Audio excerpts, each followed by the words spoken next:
नमस्कार मित्रों, आप सभी का स्वागत है 2 मई 2022 की राजस्थान करंट अफेयर्स की महत्वपूर्ण क्लास में। आज हम बात करेंगे राजस्थान से रिलेटेड कुछ महत्वपूर्ण सवाल।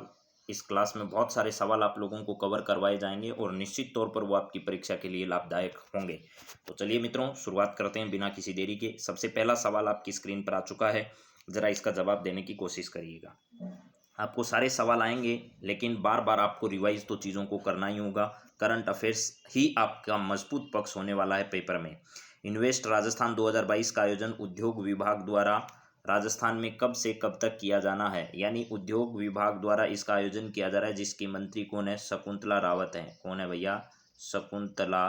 शकुंतला और शकुंतला जो है ना, वो रावत साहब है। ठीक है, शकुंतला रावत जो है, इनके नेतृत्व में क्या किया जा रहा है? अभी इसका आयोजन किया जाएगा। लंबे समय से जो है वो इन्वेस्ट राजस्थान 2022 के आयोजन की जो है वो बातचीत चल रही है, लेकिन कभी ओमिक्रॉन, कभी कुछ उस वजह से ये आगे से आगे बढ़ता जा रहा है। लेकिन इस बार निश्चित तौर पर इसका आयोजन जो है वो उद्योग विभाग 7 से 8 अक्टूबर तक जयपुर में इसका आयोजन करने जा रहा है। कहाँ पर भैया?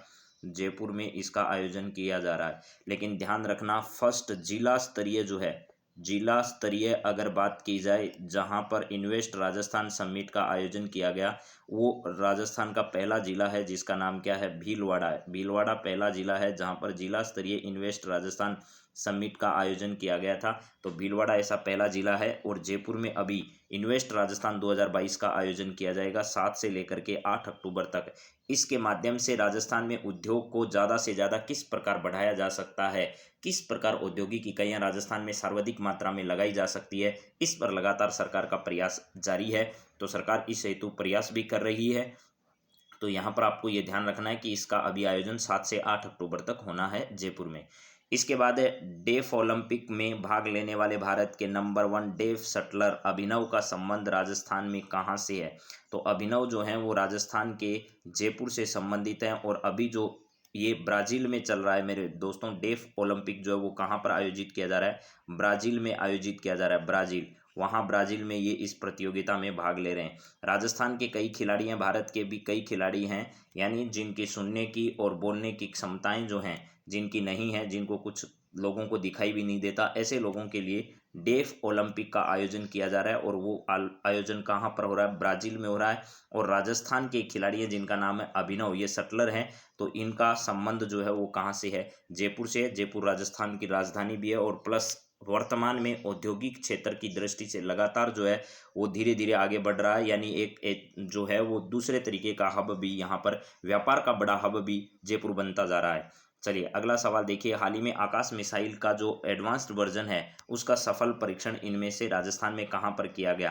पोखरण, जैसलमेर, नार, बीकानेर, सूरतगढ़, गंगानगर, इनमें से कोई नहीं। तो अभी हाल ही में मेरे मित्रों पोखरण जैसलमेर में जो है वो आकाश मिसाइल का सफल परीक्षण जो है वो पोखरण रेंज से किया गया। पोखरण परमाणु परीक्षण भी आपको याद होगा, 2 बार परमाणु परीक्षण, एक बार इंदिरा गांधी जी के समय और एक बार अटल बिहारी वाजपेयी के समय, और एपीजे अब्दुल कलाम उस समय उस मिशन के मुख्य थे। तो यहाँ पर पोखरण जो रेंज है वहाँ पर क्या किया गया? अभी आकाश मिसाइल का सफल परीक्षण किया गया। प्लस ध्यान रखना दोस्तों, यहाँ पर एक जगह है लोंगेवाला पोस्ट। क्या है? लोंगेवाला पोस्ट। लोंगेवाला जो पोस्ट है यहाँ पर ध्यान रखिएगा, अभी जो है वो क्या किया जा रहा है? टूरिस्ट को बढ़ाने के लिए यहाँ पर इस पोस्ट पर जो है वो बीटिंग द रिट्रीट का आयोजन जल्द ही किसके द्वारा किया जाना है? तो बीएसएफ के द्वारा यहाँ पर आयोजन जो है वो अभी शुरू होने वाला है। तो आपको ध्यान रखना है, आकाश मिसाइल का भी सफल परीक्षण किया। प्लस यहाँ पर आपको पता होगा तनोट माता जो है, उस तनोट माता का प्रसिद्ध मंदिर भी स्थित है। क्या है? तनोट माता का मंदिर भी स्थित है। रुमालिया देवी के नाम से भी इसे जाना जाता है। और बीएसएफ के जो जवान हैं वो यहाँ पर क्या करते हैं? पूजा अर्चना करते हैं। ये देखिएगा, यहाँ पर आपके सामने मैंने दिखाने की कोशिश की है इस मिसाइल के बारे में कि भैया देख लो, आकाश जो मिसाइल है एडवांस वर्जन का सफल परीक्षण जो है वो किया गया। आकाश ने मार गिराया ड्रोन फाइटर। तो यहाँ पर लिखा हुआ है जमीन से हवा में। ये कौन सी है? जमीन से हवा में है, जमीन पर है और हवा में मार करने में। स्वदेशी मिसाइल आकाश के एडवांस वर्जन का बुधवार को जो पोखरण फील्ड फायरिंग रेंज है वहाँ से परीक्षण किया गया था। डीआरडीओ व सेना के वरिष्ठ अधिकारियों की मौजूदगी में आकाश ने काल्पनिक लक्ष्य ड्रोन को हवा में मार गिराया। मिसाइल के एडवांस वर्जन ने चंद मिनटों में लक्ष्य को नस्तनाबूद कर दिया। एडवांस वर्जन वाली आकाश प्राइम मिसाइल ने नए फीचर जोड़े गए हैं। साथ ही में भीषण गर्मी में मारक क्षमता को भी परखा गया है। यह missile search, train and fire control पर आधारित है। इसमें सिंगल यूनिट पर 3 विभिन्न रडार लगे हुए हैं। आकाश को सेना के ट्रक से आसानी से क्या किया जा सकता है, इसे दागा जा सकता है। आकाश की खास बातें यह है कि यह डीआरडीओ में इसे विकसित किया गया है और इसकी जो रेंज है वो 30 किलोमीटर तक बताई जा रही है और 18 किमी ऊंचाई तक ये क्या कर सकती है, मार सकती है। तो 50 से 80 किलोमीटर दूर दुश्मन को निशाना बनाया जा सकता है इससे। इससे हवा में नियंत्रित किया जा सकता है। ये खुद सेंसर्स के जरिए ड्रोन लेकर लड़ाकू विमानों के अलावा दुश्मन की क्रूज मिसाइलों तक इसे निशाना बनाने में ये सक्षम है। अभी जो राजस्थान के 9 युवा शटलर्स ऐसे हैं, शटर्स का चयन जो है वो भारतीय टीम के लिए हुआ है, जिसमें 9 खिलाड़ी जो हैं वो भारतीय टीम में शामिल हुए हैं राजस्थान के।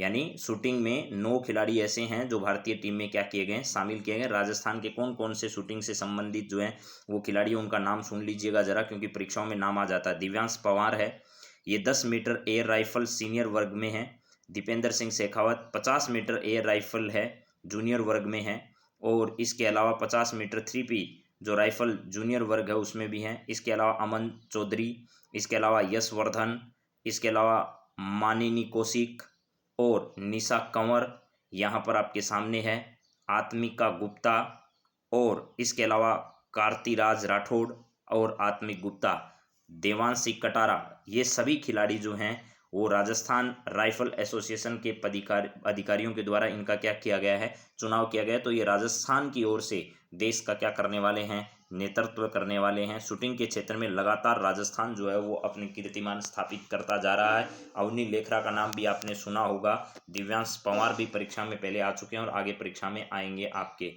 चलिए इसके बाद बात करते हैं ये लोंगो अटारी जो बॉर्डर है, उस अटारी बॉर्डर पर क्या कुछ होने जा रहा है, जरा सुन लीजिएगा। यहाँ पर यह है बीएसएफ पर्यटन विभाग ने बनाई बॉर्डर टूरिज्म की प्लानिंग। अटारी की तरह अब लोंगेवाला पर भी होगी बीएसएफ की रिट्रीट सेरेमनी। यहाँ पर आपके सामने ये सब कुछ लिखा हुआ है, किस प्रकार जो है वो भारत और पाकिस्तान की सीमा पर पंजाब के अमृतसर सेक्टर के अटारी बॉर्डर पर रेंजर्स की बीटिंग रिट्रीट सेरेमनी होती है। इसे देखने के लिए दूर दूर से लोग आते हैं। इसी तर्ज पर राजस्थान में लोंगेवाला बॉर्डर पर रिट्रीट सेरेमनी आयोजित होगी। इसके लिए बीएसएफ, राजस्थान पर्यटन विभाग और मिनिस्ट्री ऑफ टूरिज्म ने बॉर्डर टूरिज्म की परिकल्पना की है और इसकी मंजूरी जो है वो नीति आयोग ने दी थी, आपको बताया गया था। इसके तहत भारत सीमा पर टूरिस्ट की विजिट खास होने वाली है। विभाग की माने तो तनोट माता मंदिर, किशनगढ़ किला, लोंगेवाला युद्ध स्मारक और विशाल रेगिस्तान इलाकों के बीच पर्यटकों के लिहाज से टूरिज्म डेस्टिनेशन डेवलप यहाँ पर किया जा रहा है। चलिए ज़रा इसके बाद बात करते हैं। अभी मैंने आपको बताया था थोड़ी देर पहले, इन्वेस्ट राजस्थान समिट 2022 है 7 से 8, यहाँ गलती से 78 आपको दिख रहा है, लेकिन 7-8 अक्टूबर को इसका आयोजन किया जाएगा। प्रदेश में औद्योगिक जो निवेश है उसको प्रोत्साहन के लिए 7 से 8 अक्टूबर को इन्वेस्ट राजस्थान समिट आयोजित होगी। पहले आयोजन जनवरी में होना था, लेकिन कोरोना के चलते इसे स्थगित कर दिया गया था। उद्योग मंत्री शकुंतला रावत ने समिट संबंधी निवेश करारों की समीक्षा के बाद कहा कि समिट के लिए 10 लाख करोड़ रुपए के एमओयू और एलओआई जो हैं वो हो चुके हैं। सरकार कमिटमेंट एंड डिलीवरी, ये जरूर ध्यान रखिएगा, कमिटेंट एंड डिलीवरी इसका उद्देश्य है। ध्यान रखिए मेरे मित्रों, आपको पूछा जाएगा कि विषय क्या है इस समिट का, तो कमिटेड एंड डिलीवरी है इसका उद्देश्य है। यानी निवेश के सिर्फ वादे ही नहीं, समिट के दौरान उन्हें जमीन पर उतारा जाएगा। जिलों में उद्योगों को बेहतर सुविधाएं मुहैया करवाने के लिए विभाग ने आला अधिकारियों सहित पूरी टीम संभागों का दौरा करेगी। बैठक में राजस्थान लघु उद्योग विकास निगम के चेयरमैन राजीव अरोड़ा और विभाग की अतिरिक्त मुख्य सचिव वीनू गुप्ता समेत कई अधिकारी इस समय क्या रहे थे, मौजूद रहे थे। तो सवाल सारे ही इम्पोर्टेंट है परीक्षा की दृष्टि से। इसमें जो हमारा टूरिज्म, बॉर्डर टूरिज्म वाली हम बात कर रहे थे, इसमें क्या क्या सुविधाएं होंगी जरा वो भी देख लीजिएगा। एपी थिएटर, कैफेटेरिया बनेगा यहाँ पर। टूरिज्म के नज़रिए से लोंगेवाला बॉर्डर को डेवलप करने की प्लानिंग है। अभी तक तनोट माता मंदिर में 3000 के करीब लोग दर्शन के लिए आते हैं। उनमें से कुछ पर्यटकों को जिला प्रशासन की अनुमति के बाद बावलियावाला सीमा पर भी जाने का मौका मिलता है। हालांकि यहाँ आगंतुकों के लिए सीमित सुविधाएं उपलब्ध है। अब amphitheatre, children activity area, cafeteria और अन्य सुविधाओं के साथ तनोट मंदिर परिसर को भी टूरिस्ट फ्रेंडली बनाया जाएगा। बॉर्डर के इतिहास को किया जाएगा बयां। पर्यटन विभाग की ओर से शासन सचिव गायत्री राठौड़ ने बताया कि बॉर्डर और उसके संबंध इतिहास को पर्यटकों में शेयर किया जाएगा। बीएसएफ की ओर से तनोट माता मंदिर परिसर को टूरिस्ट डेस्टिनेशन बनाया जा रहा है। ऐसे में समृद्ध ऐतिहासिक भव्यता की पृष्ठभूमि में भारत पाकिस्तान सीमा पर्यटकों के लिए यादगार साबित होगी। दिखाई जाएगी बीएसएफ डॉक्यूमेंट्री। बॉर्डर टूरिज्म के तहत बीएसएफ डॉक्यूमेंट्री हथियार प्रदर्शनी और फोटो गैलरी को तनोट में ऑफ्स बेस पर प्रदर्शित किया जाएगा। पर्यटकों को बावलियावाला बॉर्डर पर रिट्रीट समारोह देखने को मौका मिलेगा। जैसलमेर जिला प्रशासन भी बावलियावाला के क्षेत्र को विकसित कर रहा है और आगंतुकों की सुविधाएं जो है वो प्रदान कर रहा है। तो ये सारी बातें जो है वो परीक्षा की दृष्टि से इंपॉर्टेंट है और ध्यान रखना।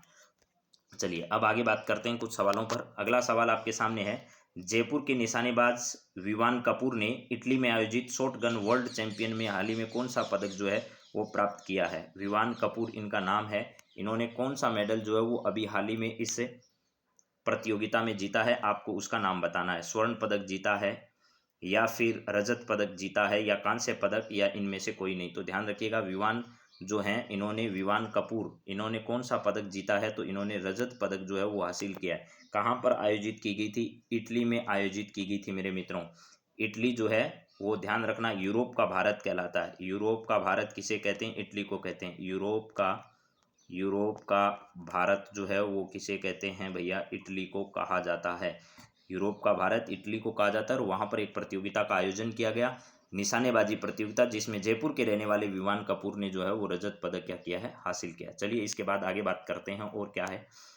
आत्मिका गुप्ता ने बेंगलुरु में आयोजित इंडिया यूनिवर्सिटी गेम्स में किस स्पर्धा में रजत जीता? आत्मिका गुप्ता का नाम अभी थोड़ी देर पहले बताया था। किस स्पर्धा में इन्होंने क्या किया है जो है वो इस प्रकार का पदक जीता है? तो आपको उस पदक के बारे में क्या करना है? बताना है। जरा बताइए, देखें क्या बता पाते हो आप लोग या नहीं बता पाते हो। चलो जी बताओ, किस स्पर्धा में कौन सा पदक जीता? इन्होंने रजत पदक जीता है।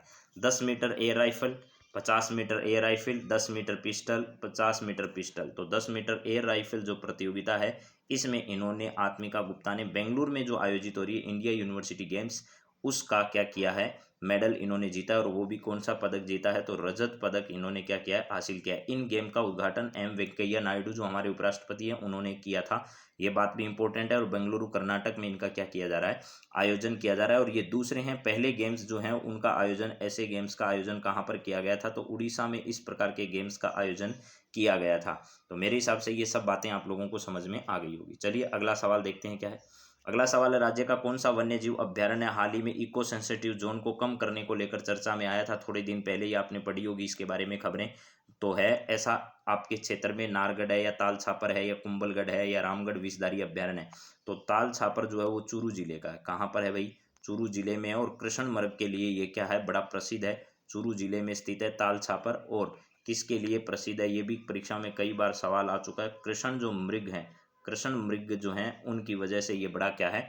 प्रसिद्ध है। अटकेलियां करते हुए यहाँ पर ताल छापर में पाए जाने वाले ये कृष्ण मृग जो हैं वो पर्यटकों को आकर्षित करते हैं। तो इसके इको सेंसिटिव जोन जो है उसके क्षेत्रफल में कमी की जाए और उसको लेकर वहाँ खनन की जो संभावना है उनको बढ़ाया जा रहा है। इसको लेकर के जो है वो रिपोर्ट आई अभी आप सामने। तो इसका सेंसिटिव जोन जो है वो कम करने को लेकर ये जो है वो अभी हाल ही में क्या आया था? चर्चा का विषय बना। चलिए आगे बात करते हैं। ग्रामीण विकास व पंचायती राज मंत्री रमेश मीणा के आतिथ्य में राजीविका द्वारा, राजीविका की ब्रांड एम्बेसडर कौन है? आपको पता ही होगा, ठीक है। तो यहाँ पर जो है राजीविका जो है इसकी ब्रांड एम्बेसडर कौन है? जरा बताइए। तो आपको पता होगा, रूमा देवी जो है वो इसकी ब्रांड एम्बेसडर है। रूमा देवी जो है वो इसकी क्या है? राजीविका की ब्रांड एम्बेसडर है रूमा देवी। पहली बात तो ये ध्यान रखना। उसके बाद एक समूह संबल संवाद कार्यक्रम जो है इस राजीविका के द्वारा अब समय समय पर आयोजित किया जा रहा है। विभिन्न जिलों में इसका आयोजन हो रहा है। और अभी हाल ही में इसका आयोजन कहाँ पर हुआ था? तो उदयपुर में हुआ था। आपको ध्यान रखना। इससे पहले भी कई जिलों में इसका आयोजन हो चुका है, लेकिन अभी हाल ही में ताज़ा जो है वो कहाँ पर आयोजन किया गया? इसका उदयपुर में आयोजन किया गया इसका राजीविका। और ग्रामीण विकास एवं पंचायती राज मंत्री कौन है? तो ये रमेश मीणा है। ये भी ध्यान रखना, इंपॉर्टेंट मंत्रालय है। पक्का कह रहा हूँ, राजस्थान पुलिस हो, वीडियो हो, चाहे आपका कोई सा भी एग्जाम हो, उनमें एक मंत्री के बारे में आपसे जरूर पूछा जा रहा है हर पेपर में। तो रमेश मीणा जो है वो पंचायती राज मंत्री है। इस बार जो आयोग बनाए गए हैं आपकी परीक्षा में उन आयोगों से भी सवाल आएंगे। और मुझे जहां तक लग रहा है, मैंने जितने आयोगों के नाम आपको बताए उनमें से ही कोई सवाल पेपर में आएगा। राज्य की किस संस्था ने एक विशेष प्रकार के बर्ड ड्रोन को तैयार करने में अभी हाल ही में सफलता हासिल की है? तो आईआईटी जोधपुर के द्वारा एक विशेष प्रकार का बर्ड ड्रोन जो है वो हाल ही में क्या किया गया है, तैयार किया गया है। बिट्स कहाँ पर है? Birla institute of technology Pilani में है। एमएनआईटी कहाँ पर है? मालवीय नेशनल इंस्टीट्यूट जो है वो जयपुर में स्थित है। तो आप लोग ये सब लोग जानते हैं। जोधपुर जो है वो किस नाम से जानते हैं? सूर्य नगरी के नाम से इसे क्या किया जाता है? सूर्य नगरी जो है इस नाम से जोधपुर को जाना जाता है। इसके अलावा यहाँ पर छीतर पैलेस या उमेद भवन जो है वो यहाँ पर स्थित है, जिसके एक दिन के एक रूम का किराया लाखों रुपए है मेरे मित्रों। यानी 24 घंटे से भी कम समय के आपको लाखों रुपए वहाँ पर देने पड़ते हैं, इतना महंगा है। और इसका निर्माण जो है वो आपको पता होना चाहिए। राहत कार्य जो है, राहत कार्य जो है, यानी जब अकाल पड़ा उस अकाल के समय राहत कार्य के दौरान इसका निर्माण करवाया गया था उमेद सिंह जी के द्वारा। चलिए इसके बाद अगले सवाल पर बात करते हैं। इसके अलावा मेहरानगढ़ का प्रसिद्ध दुर्ग भी यहाँ पर स्थित है, ये भी आपको पता होना चाहिए। चलिए अगली बात करते हैं। इलेक्ट्रिकल व्हीकल के लिए ओकाया और हीरो कंपनी अपना प्लांट राजस्थान में कहाँ लगाएगी? एक तो कंपनी का नाम है ओकाया, एक कंपनी का नाम है हीरो। ये दोनों इलेक्ट्रिकल व्हीकल जो है ईवी यानी इलेक्ट्रिकल व्हीकल के लिए अपना संयंत्र जो है वो राजस्थान में स्थापित करना जा रही है। लेकिन राजस्थान में कहाँ पर इनके संयंत्र स्थापित होंगे, ये जरा सवाल हमारे सामने है जो याद करने वाला है। तो जयपुर में होगा या अलवर में होगा या कहाँ होगा? तो इसका जो है वो अलवर में क्या किया जाएगा मेरे मित्रों, इसको शुरू किया जाएगा। अलवर में इस प्रकार का जो है इनका कार्यक्रम जो है बनाने का, नया संयंत्र जो है वो लगाने का कहाँ का है? अलवर में लगाया जाएगा। अलवर का जो भिवाड़ी है वो देश का सबसे प्रदूषित जगह जो है वो कौन सी है? भिवाड़ी जो अलवर का है, भिवाड़ी अलवर, ये क्या है मेरे मित्रों? देश का सबसे प्रदूषित स्थान कह सकते हो आप लोग भिवाड़ी अलवर को। तो यहाँ पर अलवर भी आप लोगों को ध्यान रखना है। चलिए इसके बाद बात करते हैं अगले सवाल की ओर। राज्य सरकार ने प्रदेश के 28 विश्वविद्यालयों में किसकी भूमिका को नियंत्रित करने को लेकर एक एक्ट लेने की बात जो है वो अभी कही है। यानी अभी ये कहा गया है राज्य सरकार की ओर से कि जो राज्यपाल हैं इनकी जो भूमिका है विभिन्न विश्वविद्यालयों में, चाहे वो अपॉइंटमेंट को लेकर हो या विभिन्न प्रकार के कामों को लेकर हो, तो राज्यपाल के इस प्रकार के हस्तक्षेप कह सकते हो या इनकी जो विभिन्न प्रकार की इनका प्रभुत्व है उसको कम करने के लिए, इनकी शक्तियों को कम करने के लिए एक विधेयक राजस्थान की कहाँ पर लाया जाएगा? विधानसभा में लाया जाएगा। राजस्थान की विधानसभा जो है वो इस प्रकार का एक प्रस्ताव या इस प्रकार का एक बिल लेकर आने वाली है।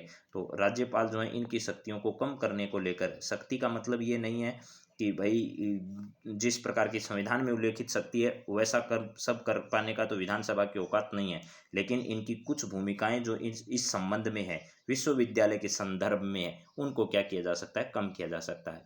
इसके बाद देखिए मेरे मित्रों, कुछ और सवाल मैं आपके सामने रख रहा हूँ। मार्च 2022 में राजस्थान में आईएएस राम लुभाया की अध्यक्षता में एक समिति का गठन किया, इसका संबंध है विधायकों के क्षेत्र विकास निधि के संदर्भ में नहीं बात, ग्रामीण ओलंपिक खेलों के लिए नहीं सर, नए जिलों के गठन के आकलन के लिए गठित समिति। जी हाँ, ये जो है वो इस समिति का गठन जो है वो किया गया था। ये आपके लिए कुछ रिवीजन वाले सवाल मान लीजिए और परीक्षा की दृष्टि से बहुत इंपॉर्टेंट है।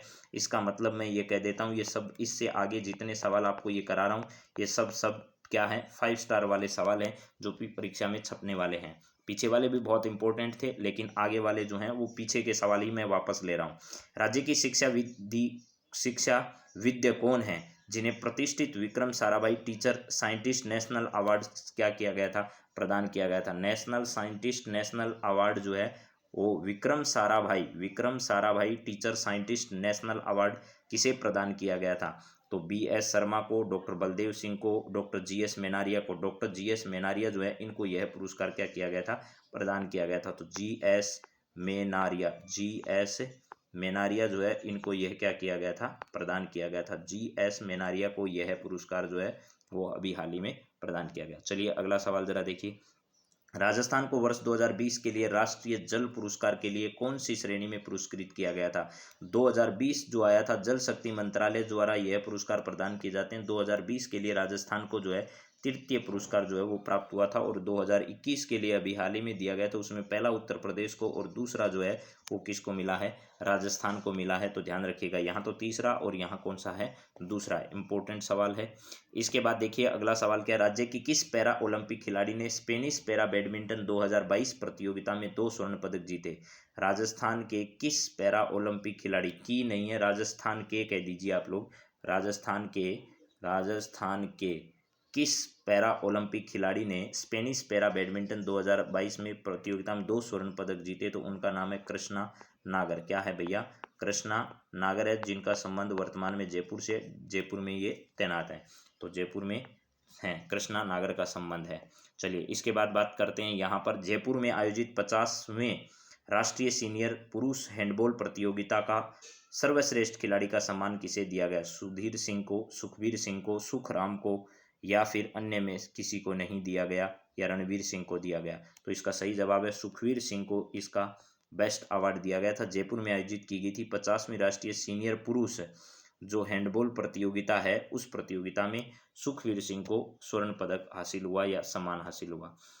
मार्च 2022 में पद्म पुरस्कारों से सम्मानित होने वाले व्यक्तियों के संदर्भ में सत्य कथन बताइएगा। पहला है, इस वर्ष राज्य के 2 लोगों को पद्म भूषण पुरस्कार से सम्मानित किया गया। सही जवाब है। चंद्र प्रकाश द्विवेदी को कला और रामदयाल शर्मा को संगीत और नौटंकी, इसको भी कला ही लिखा हुआ जाए तो आपको कोई दिक्कत नहीं है, वैसे कला क्षेत्र ही है, वहाँ संगीत और नौटंकी लिखा हुआ नहीं है। जो कैटेगरी वाइज उनको डिवाइड किया गया उसमें कला क्षेत्र ही लिखा है, तो आप ध्यान रखना के क्षेत्र में पद्मश्री दिया गया, ये भी कथन सत्य है। इसके बाद है, अवनी लेखरा को पद्मश्री व देवेंद्र झाझड़िया को पद्म भूषण पुरस्कार दिया गया, ये भी बात सही है। इसका मतलब इसका सही जवाब जो है वो आपका कौन सा है, राइट आंसर है, सभी कथन इसके सही हैं। चलिए इसके बाद अगला पॉइंट देखते हैं क्या है, राज्य के किस हवाई अड्डे को हाल ही में नागरिक हवाई अड्डे के रूप में मंजूरी प्रदान की। सूरतगढ़ फायरिंग स्टेशन नहीं भैया, इसके अलावा लोहागढ़ भरतपुर स्टेडियम नहीं, हवाई पट्टी झालावाड़ नहीं, ठीक है। इसका सही जवाब है उत्तर तलाई एयरफोर्स स्टेशन जो है वो बाड़मेर में स्थित है, और उत्तर तलाई एयरफोर्स स्टेशन बाड़मेर जो उसे नागरिक हवाई अड्डे के रूप में क्या कर दी है, मंजूरी प्रदान हाल ही में कर दी है। इसके बाद है, प्रदेश का पहला यूरेनियम प्रोजेक्ट कहाँ पर स्थापित किया जा रहा है।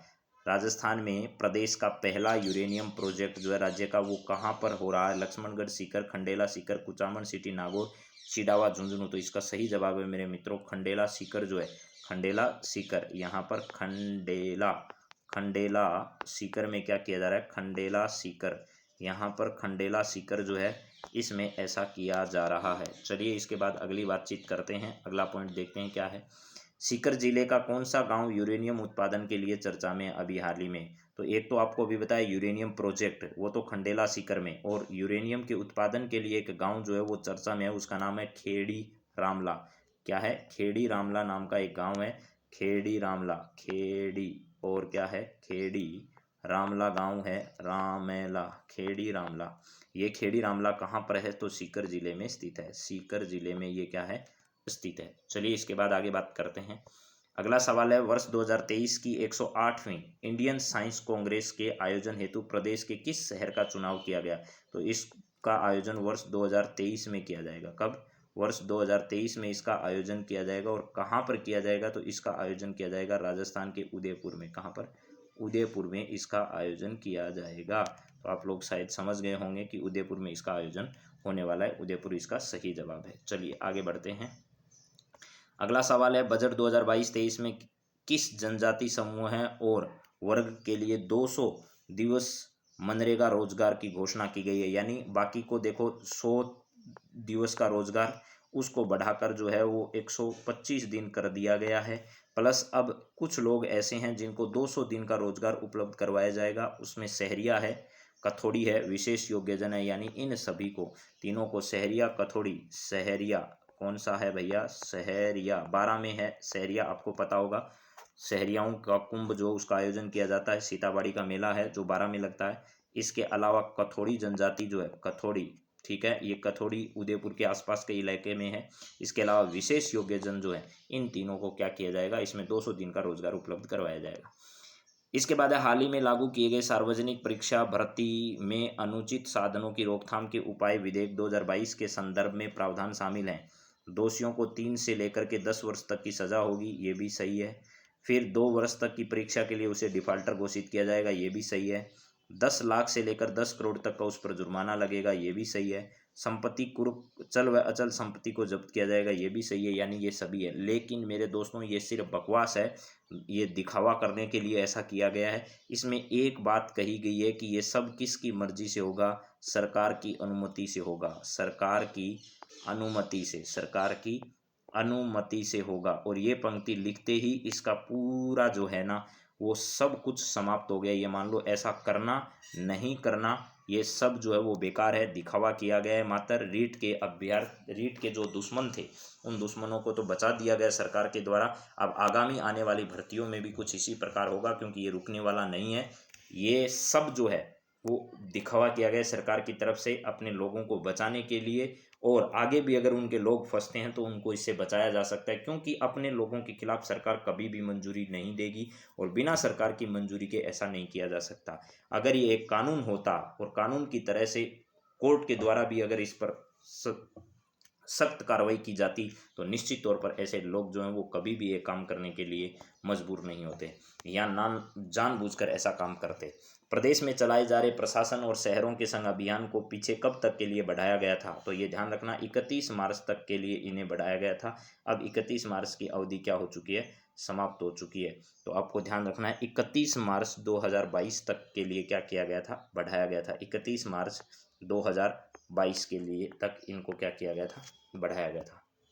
चलिए आगे देखते हैं। राजस्थान लोक सेवा आयोग के वर्तमान अध्यक्ष कौन है, तो राजस्थान में वर्तमान में संजय कुमार क्षत्रिय जो है वो राजस्थान लोक सेवा आयोग के क्या हैं, अध्यक्ष हैं। भूपेंद्र सिंह नहीं हैं।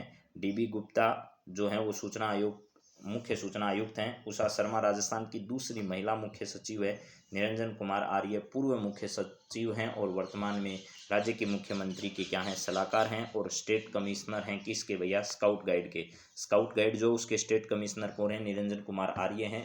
फर्स्ट ग्रेड वालों के लिए ये बहुत इंपॉर्टेंट है। राज्य के कौन से ऐसे राज्य के सेवक हैं जो फरवरी 2022 में जिनको कौन सा पुरस्कार दिया गया था, ई अवनेश राजस्थान जो है इनको राजस्थान में ई गवर्नेंस जो है क्या है, यहाँ पर ई गवर्नेंस है, ये यहाँ गलती से छपा हुआ टाइपिंग एरर है। E governance, e governance, e governance award जो है वो प्रदान किया गया। ई गवर्नेंस राजस्थान अवार्ड से किसे सम्मानित किया गया अभी हाल ही में, तो ये डॉक्टर ओम प्रकाश जो हैं इनको क्या किया गया था, राज्य में फरवरी 2022 में ई गवर्नेंस राजस्थान अवार्ड से सम्मानित होने का अवसर प्राप्त हुआ। राजस्थान राज्य महिला आयोग की वर्तमान में अध्यक्ष कौन है, इस आयोग का गठन 1999 में किया गया था और अध्यक्ष की नियुक्ति जो वो राज्य सरकार करती है, ये ध्यान रखना। अध्यक्ष की नियुक्ति कौन करती है, राज्य सरकार करती है, राज्य सरकार के द्वारा अध्यक्ष की नियुक्ति की जाती है। कृष्णा पूनिया नहीं है, ये राजस्थान राज्य क्रीड़ा परिषद की अध्यक्ष है। सुनीता बेनीवाल नहीं है, बाल अधिकार संरक्षण आयोग की अध्यक्ष है। रेखा शर्मा नहीं है और रेहाना रियाज चिश्ती जो है वो इसका सही आंसर है। रेहाना रियाज चिश्ती जो है अभी हाल ही में इसके आयोग के लोगों का उद्घाटन किया गया था, तो आगामी परीक्षाओं में इस पर सवाल पूछे जा सकते हैं और पहले भी पूछे गए हैं। 2 परीक्षाओं में भी आपने देखा होगा, फायरमैन वाली जो भर्ती परीक्षा हुई उसमें भी पूछा, वीडियो के एग्जाम में तो इस पर बहुत शानदार सवाल पूछा था और यही पूछा था कि इनकी नियुक्ति कौन करता है, तो राजस्थान सरकार के द्वारा इनकी नियुक्ति की जाती है। इसके बाद राजस्थान के कंपटीशन एग्जाम में आए हुए कुछ महत्वपूर्ण सवालों पर हम लोग बातचीत करते हैं। जरा देखिएगा कौन कौन से सवाल हैं जो वीडियो एग्जाम में पूछे जा चुके हैं, उन पर मैं आपसे बातचीत कर रहा हूँ। वीडियो के एग्ज़ाम में जो सवाल मेरे मित्रों पूछे गए उनमें से कुछ सवाल मैंने आपको कराए हैं, कुछ और भी वीडियो के एग्ज़ाम में आए हुए सवाल जो हैं उनको लेकर आपके सामने आगे बात करते हैं। इसमें देखिए यहाँ पर है, राजस्थान में न्यूनतम जनसंख्या वाले निम्नलिखित 3 जिलों का सही क्रम बताइए। जनसंख्या 2011 के अनुसार हमें सही क्रम इसका बताना है, कौन से जिलों का सही क्रम है, ज़रा देखिएगा। न्यूनतम जनसंख्या वाले जिलों की अगर बात करें तो जैसलमेर, प्रतापगढ़ और सिरोही है। क्या है, जैसलमेर, प्रतापगढ़ और क्या है, सिरोही है। आप इस बात को ध्यान रखें, जैसलमेर, प्रतापगढ़ और क्या है, सिरोही है, ये आपका सही आंसर है। लेकिन जिस तरीके से ये सवाल परीक्षा में आया था मेरे मित्रों, उस दृष्टि से देखा जाए तो इसके ऑप्शन गलत थे, लेकिन यहाँ पर सही है जैसलमेर, मैंने इसको सही करके लिखा है, जैसलमेर, प्रतापगढ़ और क्या है, सिरोही है। चलिए आगे बात करते हैं। राजस्थान में मई और जून में सर्वाधिक धूल भरी आंधियां कहाँ पर चलती है, तो राजस्थान के गंगानगर में सर्वाधिक धूल भरी आंधियां चलती है।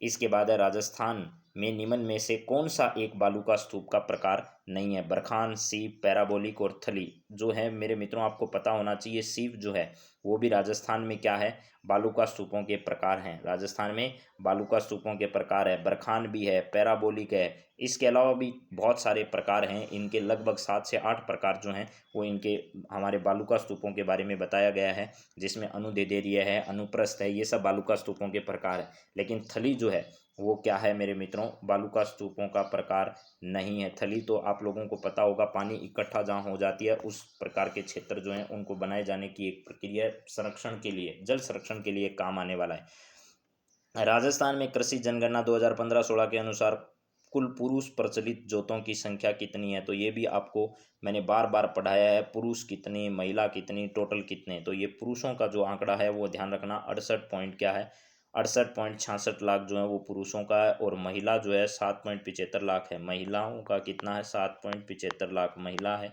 और आपसे पूछा पुरुषों का, तो पुरुषों का 68 पॉइंट कितना है, 66 लाख है। आगामी परीक्षाओं की दृष्टि से भी इम्पोर्टेंट है ये सवाल। राजस्थान सरकार ने उद्योग विभाग का नाम बदलकर उद्योग एवं वाणिज्य विभाग कर दिया गया। परीक्षा से पहले ही दिन आप लोगों को बहुत अच्छे से मैंने ये सवाल बताया था और आया था ये सवाल।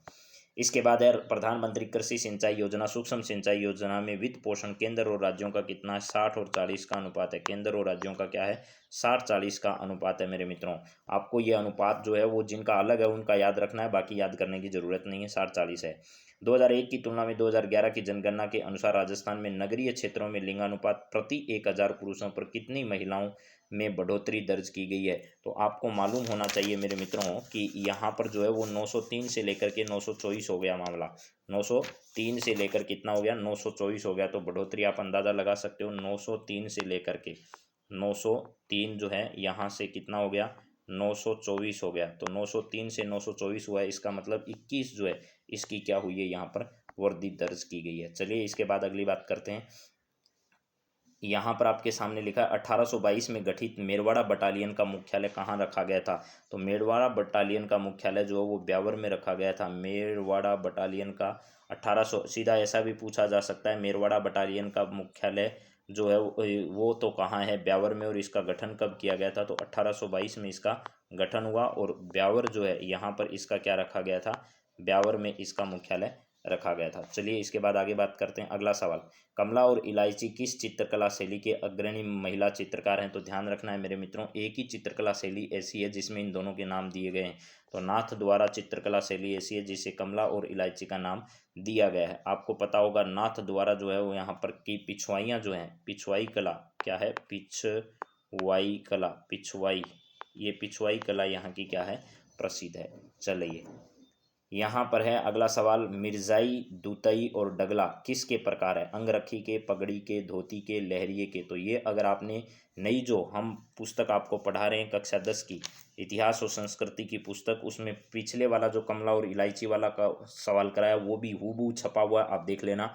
और इसके अलावा मेरे दोस्तों ये तो मिर्जाई, दूतई और डगला जो है ये भी बहुत अच्छे से उसमें दे रखा है। अंगरखी के कुछ प्रकार दे रखे हैं उसमें 7-8 प्रकार, उसमें से ये 3 नाम जो हैं वो उसमें दिए हुए हैं। तो मिर्जाई, दूतई और डगला जो है ये सारे जो हैं वो अंगरखी के क्या हैं, प्रकार हैं। चलिए आगे बात करते हैं। निम्न में से किस मुख्यमंत्री को डीग गोलीकांड के बाद इस्तीफा देना पड़ा था और उन्हें कब इस्तीफा दिया, ये भी आप बताइए। तो शिवचरण माथुर जो हैं वो उस समय क्या थे मेरे मित्रों, मुख्यमंत्री थे, और इस कांड के बाद उन्हें क्या करना पड़ा था, इस्तीफा देना पड़ा था। आपको ये पूरा घटनाक्रम, जिस दिन ये घटना जब सजा दी गई थी इस मामले में, उस दिन मैंने पूरा घटनाक्रम आपको लाइव क्लास के माध्यम से ये बात बताई थी, और पूरा घटनाक्रम भी आपको मैंने समझाया था कि ये घटना हुई थी। स्टेज जो चल रहा था रैली का, उस स्टेज में गाड़ियां घुसे दी गई, लेकिन बावजूद इसके जो है ये घटनाक्रम हुआ, और उस गोलीकांड की वजह से जो है वो बहुत बड़ा नुकसान वहां पर हुआ था। यानी किसी मुख्यमंत्री को अपनी कुर्सी गंवानी पड़ी उस गोलीकांड की वजह से, और बाद में ये खूब चर्चा में आया। और वापस चर्चा में आने का, यानी यहाँ सवाल आने का वजह जो थी वो थी कोर्ट का निर्णय आना था इस केस में।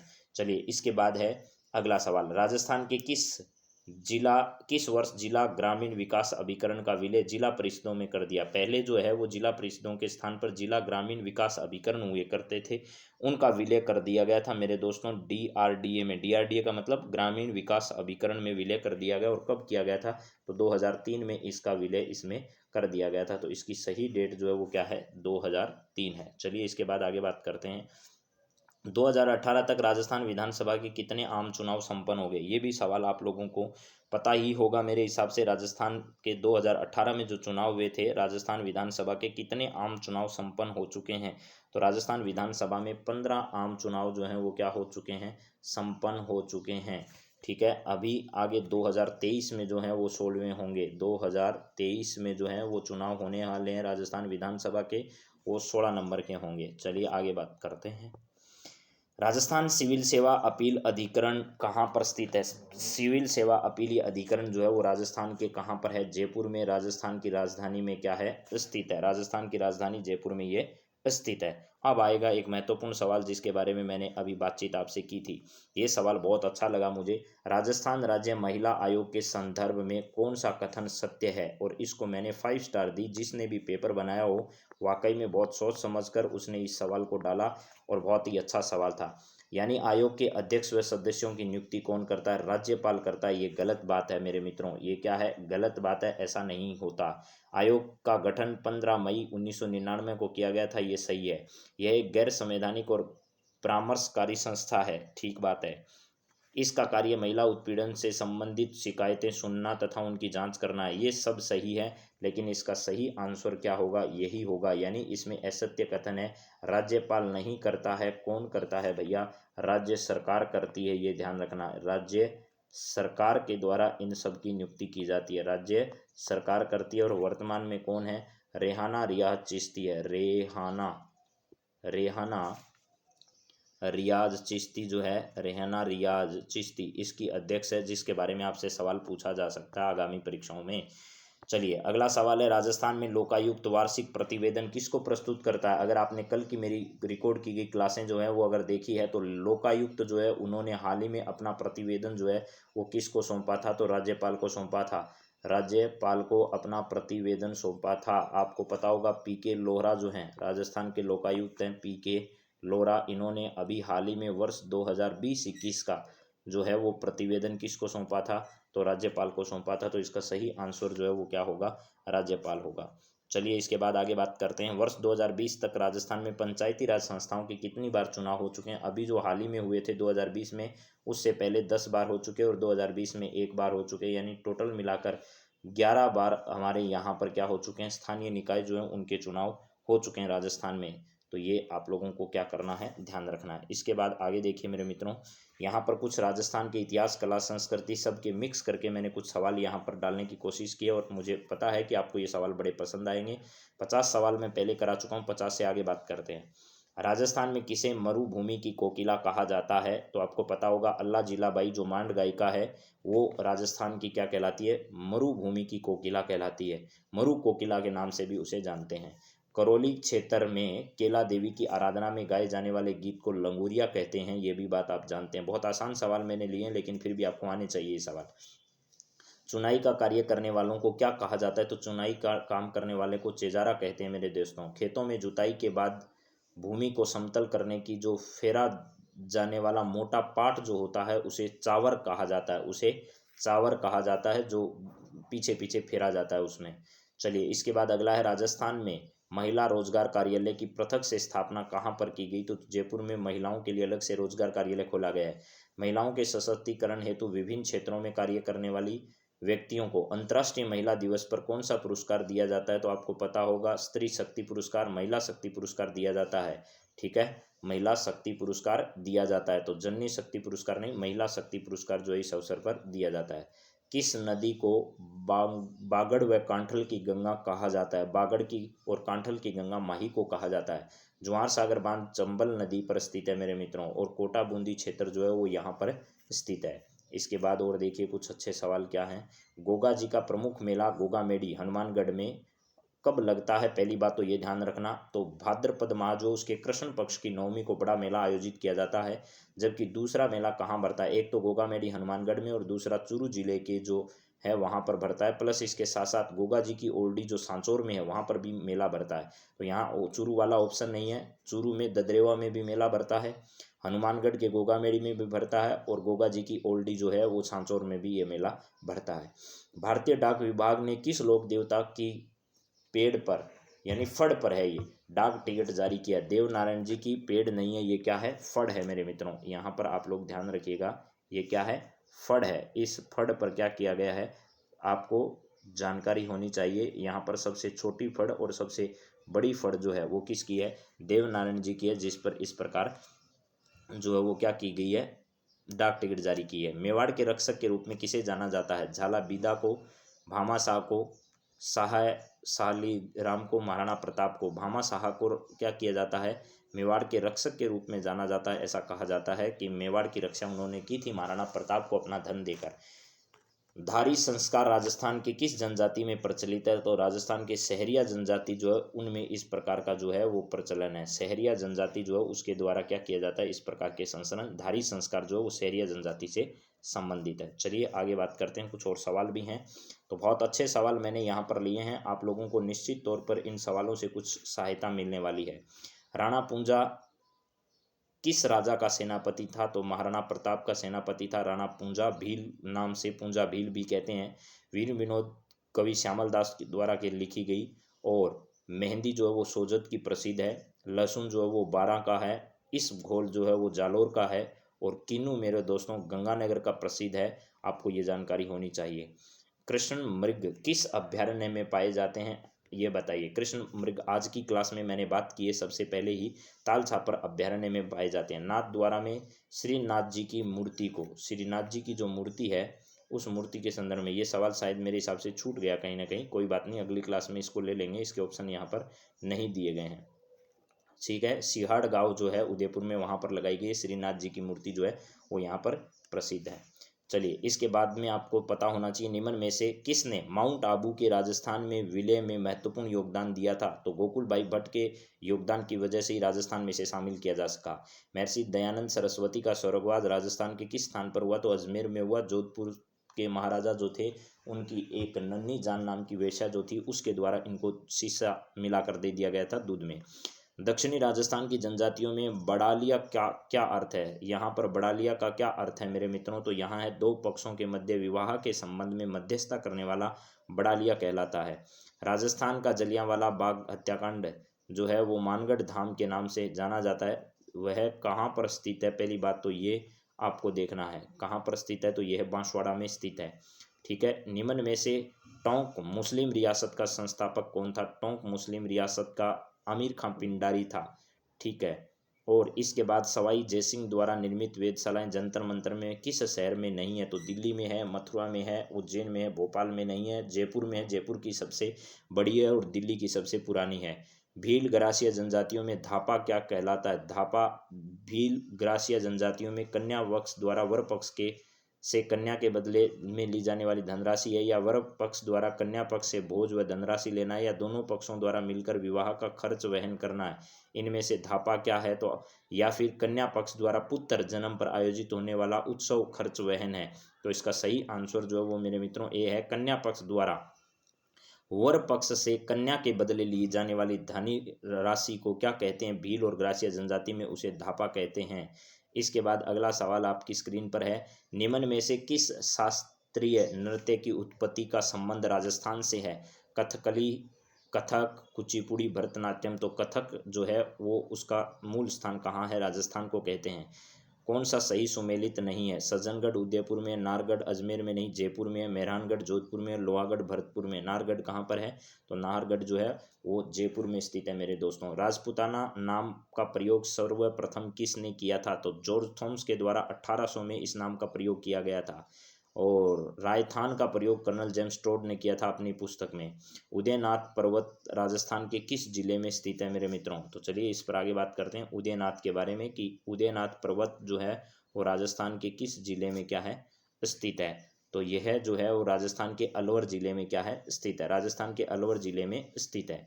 इसके बाद राजस्थान में शीतकाल में होने वाली वर्षा मावठ किन कारणों से होती है, तो पश्चिमी विक्षोभों के कारण राजस्थान में मावठ होती है।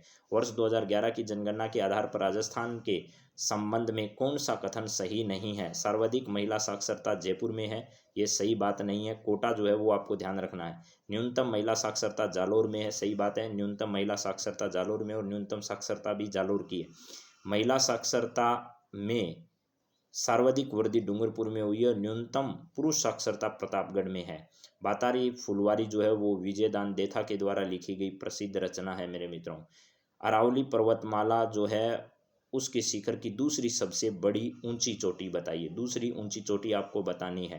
तो दूसरी ऊंची चोटी जो है शेर है। क्या है? शेर। गुरु से क्या करनी है आपको? आशा रखनी है, अचल आशा रखनी है। मेताना प्रथा क्या होती है? तो किसी व्यक्ति को अगर मार दिया जाता है तो संदिग्ध मृत्यु होने पर मृत्यु स्थान के उस व्यक्ति से क्या किया जाता है? उसका हर्जाना वसूला जाता है। उसे ही क्या कहते हैं? तो यहाँ मोताना कहा जाता है। ये आदिवासियों में प्रसिद्ध प्रथा है। अगर किसी ने किसी व्यक्ति की हत्या कर दी तो हत्या करने वाले व्यक्ति से जो है वो धनराशि वसूली जाती है, उसे कहते हैं मोताना। राजस्थान के किन जिलों में पुलिस अधिकारियों को कार्यपालक मजिस्ट्रेट की शक्तियां प्राप्त है? राजस्थान का ऐसा कौन सा जिला है जहां पर जयपुर में या कोटा में, जयपुर में या जोधपुर में, जयपुर में या अजमेर में, केवल जयपुर में किन जिला अधिकारियों में कार्यपालक मजिस्ट्रेट की शक्तियां जो है वो राजस्थान में प्राप्त हैं? तो राजस्थान के 2 जिले जो हैं यहाँ पर दिए गए हैं, जयपुर और जोधपुर। उसमें कमिश्नरेट की व्यवस्था है मेरे दोस्तों। सीधा सीधा सवाल यही है कि राजस्थान में कमिश्नरेट व्यवस्था कहाँ पर है? तो जयपुर और जोधपुर में है। इन जिलों में पुलिस अधिकारियों के पास कार्यपालक मजिस्ट्रेट की शक्तियां भी क्या होती है? प्राप्त होती है। जो शक्तियां अन्य में कलेक्टर को प्राप्त होती है वो वहाँ पर मजिस्ट्रेट यानी वो शक्तियां फिर कमिश्नरेट को प्राप्त हो जाती है। यानी ये कह दीजिए वहाँ पर जो हमारा कलेक्टर होता है उसकी भूमिका थोड़ी कम हो जाती है। जयपुर शहर को गुलाबी रंग किस राजा के द्वारा करवाया गया था? गुलाबी रंग से किस राजा के द्वारा रंगाया गया था? तो राम सिंह सेकंड के द्वारा। निम्न में से किस स्थान पर इतिहास में जौहर होने का उल्लेख नहीं पाया जाता है? राजस्थान में गागरोन में, रणथंभौर में, सिरोही में या जालोर में? तो तीनों जगह हुआ है। गागरोन में भी हुआ है, रणथंभौर में भी हुआ और जालोर में हुआ है, लेकिन सिरोही में किसी भी प्रकार की घटना नहीं हुई है। इसके बाद निम्न में से किस जिले में कोई राष्ट्रीय उद्यान नहीं है? गंगानगर में, सवाईमाधोपुर में, भरतपुर में, चित्तौड़गढ़ में?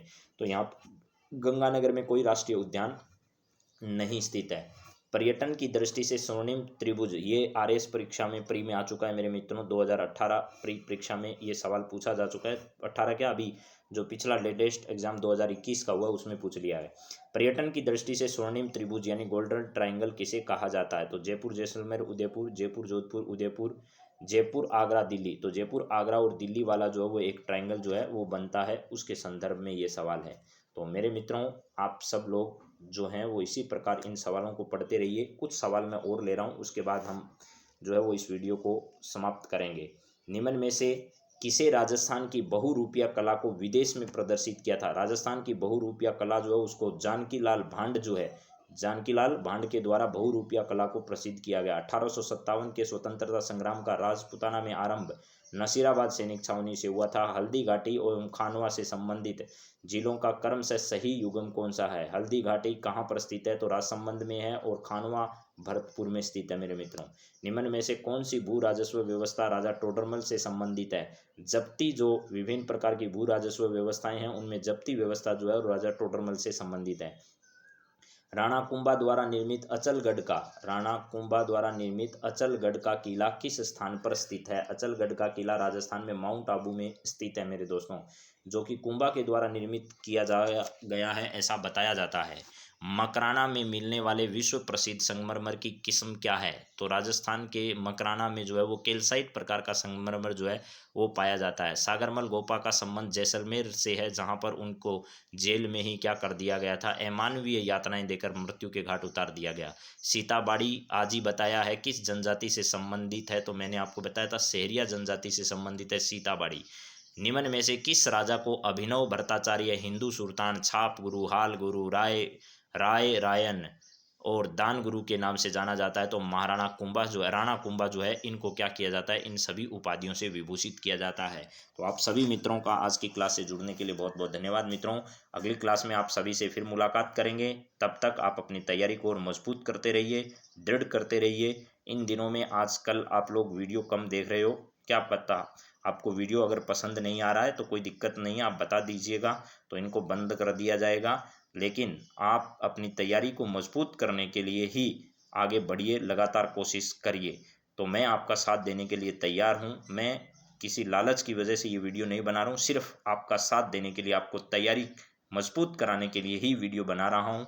अगर आपको ये सब पसंद नहीं आ रहा है तो ज़रूर अवगत कराइए, इसमें कुछ नया सुधार करने की हम कोशिश करेंगे। मेरी उम्मीद है आपकी परीक्षा में ज़रूर इन सब का फ़ायदा मिलेगा ही मिलेगा। तो चलिए, बहुत बहुत धन्यवाद। Thank you.